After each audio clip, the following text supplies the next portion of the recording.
자, 안녕하세요. 반갑습니다. 주식하는 그대에게 이정열입니다. 자, 오늘 5월 19일입니다. 자, 일단 영상을 정리를 좀 해드리기 전에, 종목 정리를 좀 해드리기 전에 좀 간단하게 안내 말씀드리면은, 마이크 제가 컴퓨터 설정도 바꿔보고 케이블도 바꿔보고 했는데 좀 개선이 되지는 않아가지고 마이크를 새로 주문을 했습니다. 금요일에 도착을 한다라고 하니까 그 전까지는 그래도 영상을 안 올려드리는 것보다 좀 최대한 영상을 좀 올려드린 다음에 마이크를 빨리 좀 교체를 해가지고 좀 더 나은 영상들로 인사를 드릴 수 있도록 노력을 하고 있습니다. 그러니까 조금만 양해 부탁드릴게요. 댓글에 계속 이제 마이크에 대한 부분들을 말씀해 주시는 분들이 많아가지고 이렇게 설명을 좀 드리도록 하고 시작을 하도록 하겠습니다. 자, 그리고 뉴스방 누구나 들어오실 수 있도록 링크를 안에다 벌어놨으니까요. 보시고 뉴스방 들어오시면 됩니다. 그냥 편하게 들어오시면 돼요. 그리고 DB 금융투자 계좌 개설을 하시면 리서치방을 무료로 입장을 하실 수 있도록 안내를 드리고 있거든요. 드리기 시작을 했습니다. 이벤트 많은 관심 부탁드릴 수 있도록 하고 밑에 카톡 아이디로 연락 주시면은 자세하게 안내를 드릴 테니까 많은 관심 부탁드리도록 한다는 말씀 드리도록 할게요. 자, 두산 에너빌리티 오늘 개파락을 하면서 출발을 했습니다. 개파락하면서 출발을 했는데 좀 특징적인 이슈들이 좀 있더라고요. 몇 가지 있는데 일단 시장에 대한 부분들 간단하게 설명을 드리면 시장도 개파락을 했고 코스닥, 코스피 전부 다 개파락을 하면서 출발했는데 만회는 시키진 못했습니다. 기간에 이틀 연속 계속 매도하는 모습들을 보여주고 있고 외국인한테 물량을 좀 떠넘기는 모습들을 보여주고 있었는데 외국인이 오늘 환율이 반등이 좀 나오면서 환율이 또 이탈을 하는 것들을 기대를 해봤는데 반등이 좀 나와버려가지고 외국인들을 매도하는 모습들을 보여줬습니다. 반면 코스닥에는 외국인들이 좀 매수하는 모습들을 보여줬어요. 환율이 좀 안정화가 되기를 바래봐야 되는 상황들인데 한미 정상회담이 진행이 되고 있는 예정이잖아요. 예정이 되어 있는데 여기에서 달러 스와프, 환율 스와프 관련된 얘기들이 좀 나와주면 환율이 좀 안정적인 움직임들을 좀 보여줄 수 있으니까 기대를 한번 해볼 수 있는 그런 내용들인 것 같습니다. 뉴스들 보니까 뭐 스와프 체결 가능성들 뭐 논의를 한번 해보겠다 이런 얘기들도 좀 있는 상황들인데 환율에 대한 부분들이 수출에 수입에 직격탄을 받고 있는 상황들이니까 물량을 안정시키기 위해서 환율 안정도 충분히 좀그 주요 의제까지는 아니겠지만 중요한 상황들이거든요. 기업들의 실적, 경제에 직격을 되는 그런 부분들이 환율이다 보니까 이런 부분에서 충분히 논의를 할 수 있을 가능성들은 충분히 있다. 이렇게 설명을 드릴 수 있을 것 같고 오늘 하락하는 종목들이 굉장히 좀 많았죠. 개파락을 하면서 코스피 지수가 이전에 제가 말씀드렸던 게 2650포인트 여기를 좀 돌파를 할 수 있을지 좀 지켜보자 말씀을 드리긴 했었는데 돌파를 하지 못했었어요. 오늘 돌파를 하지 못하고 차 실은 매물들이 오히려 강하게 나와줬습니다. 일단 이것도 기억하시는 분들 계시는지 모르겠는데 일단은 뭐 그래요. 조정을 좀 받았다. 그래서 하락하는 종목들. 근데 우리 좀 익숙하잖아요. 하락하는 종목들이 좀 많았었는데 지수 때문에 하락한 것들은 회복을 해주더라. 두산 에너빌리티 같은 경우에서도 지수 때문에 좀 급락하는 모습들을 보여주고 회복을 했는데 또 주시고 급락을 해버리니까 여기에 따른 영향들을 좀 이어하고 있다. 이렇게 이해를 하시면 될 것 같습니다. 시장에 의해서 하락한 거는 제가 아무것도 할 필요 없다. 이렇게 말씀을 드렸었죠. 그러니까 이것도 그냥 지켜보시면 될 것 같다. 이렇게 정리를 간단하게 오늘 주가 움직임에 대해서는 정리를 이렇게 해드릴 수 있을 것 같습니다. 자, 외국인들이 하락을 틈타서 매수를 했습니다. 근데 또 웃기는 게 뭐냐면요.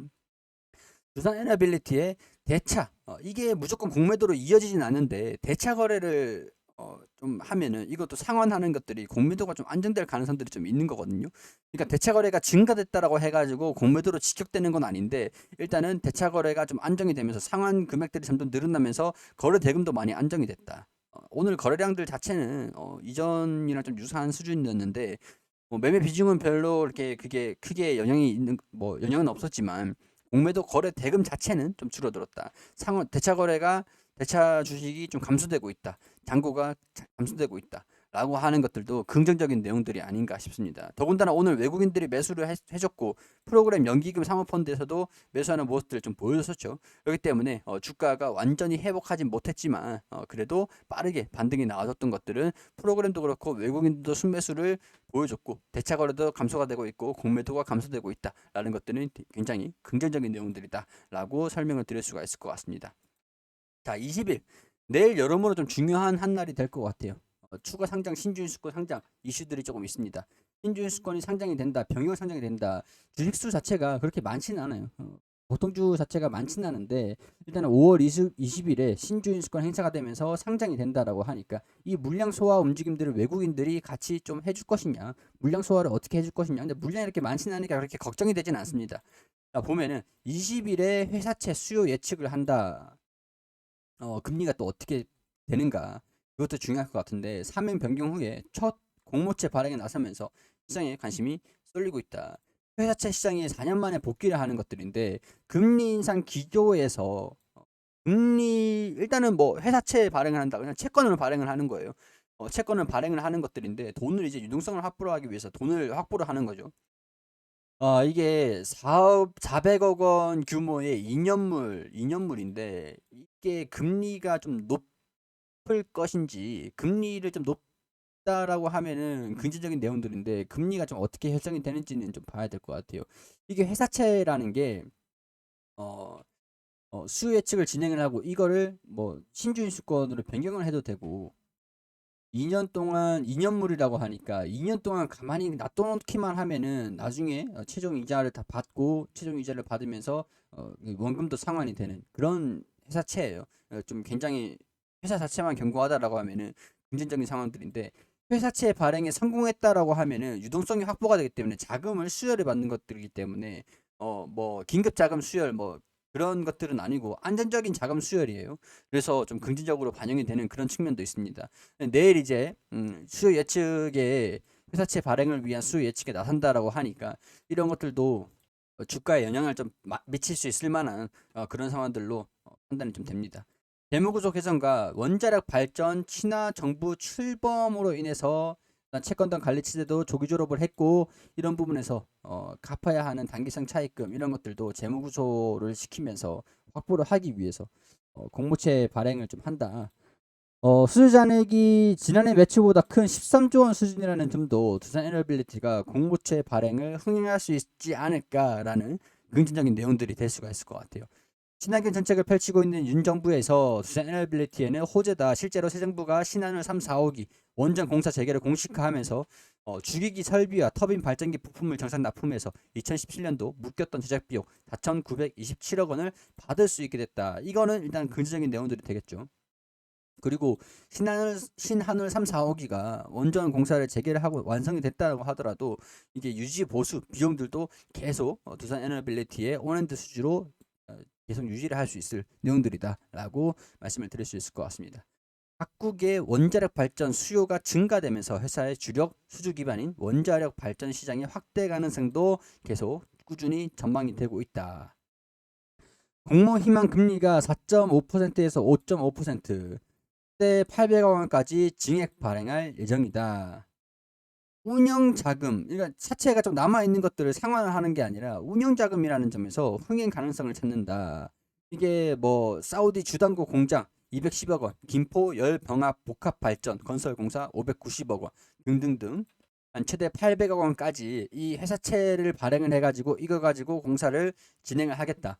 이런 부분들인 것 같아요. 삼적 블루 파워와는 달리 미 매각 사태 있었죠. 이거 같은 경우에 LNG를 연료로 하는 열병합 발전소여서 친환경 문제에 비교적 자유롭다. LNG라고 하면은 또 이제 개질 수소 쪽으로도 수소와의 연계 이런 가능성들도 열어둘 수 있을 것 같은데 일단은 가스 열병합 발전소 가스터빈 이런 쪽이기 때문에 좀 긍정적인 내용들이 아닌가. 일단 확신할 수 없는 상황들이지만 한 4.5%, 5.5% 가량이 된다라고 하면은 충분히 수요가 좀 몰릴 수 있는 상황들이 아닐까 싶은 상황들이에요. 그 유상증자도 충분히 성공을 더 큰 금액인 유상증자도 성공을 했던 그런 상황들이기 때문에 800억 원 가량은 크게 문제는 되진 않은 회사채이지 않을까 그런 생각들이 듭니다. 일단 회사채 공모 발행에 성공을 했다라는 내용들이 나오면은 김포 열병합 발전소 그리고 사우디 주단주 공장 이게 공사가 이제 본격적으로 진행된다라고 볼 수 있는 내용들이니까 수급에도 긍정적으로 반영될 수 있는 상황들이 아닐까 그런 생각들이 들어요.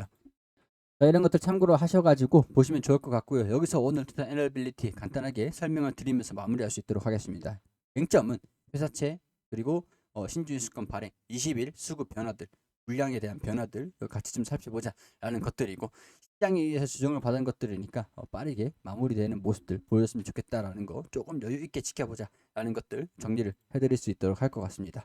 자, 참고로 해주시고 구독과 좋아요 부탁드릴 수 있도록 하면서 여기서 마무리할 수 있도록 할게요.